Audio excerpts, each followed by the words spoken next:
ఈరోజు మా పిల్లల కోసం కొంచెం స్పెషల్‌గా ఎగ్ సేమియా ఫ్రై చేశాను. మా పిల్లలకి సేమియా ఉప్మా కంటే ఇది చాలా బాగా ఇష్టంగా తింటారు.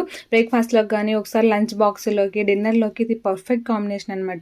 దీనికైతే ఫస్ట్ మనము సేమియాని వేయించుకొని దాంట్లో కొద్దిగా గోరువెచ్చగా ఉండే వాటర్ ఏసి ఒక ముక్కాలు భాగం ఉడికించుకోవాలి సేమియా.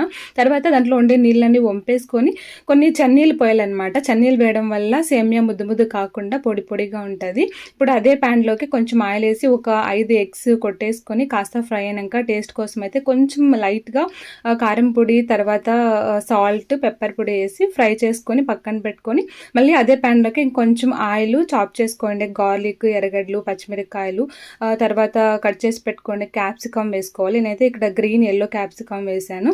తర్వాత మనం ఫ్రై చేసి పెట్టుకోండి ఎగ్స్, సేమియా వేసి ఇంకా ఫైనల్‌గా అయితే ఇంకొంచెం టేస్ట్ కోసం అయితే కారం పొడి, గరం మసాలా, పెప్పర్ పొడి, సాల్ట్ వేసుకొని బాగా మిక్స్ చేసుకుంటే ఎగ్ సేమియా ఫ్రై రెడీ అయిపోతుంది. టేస్ట్ అయితే అద్దిరి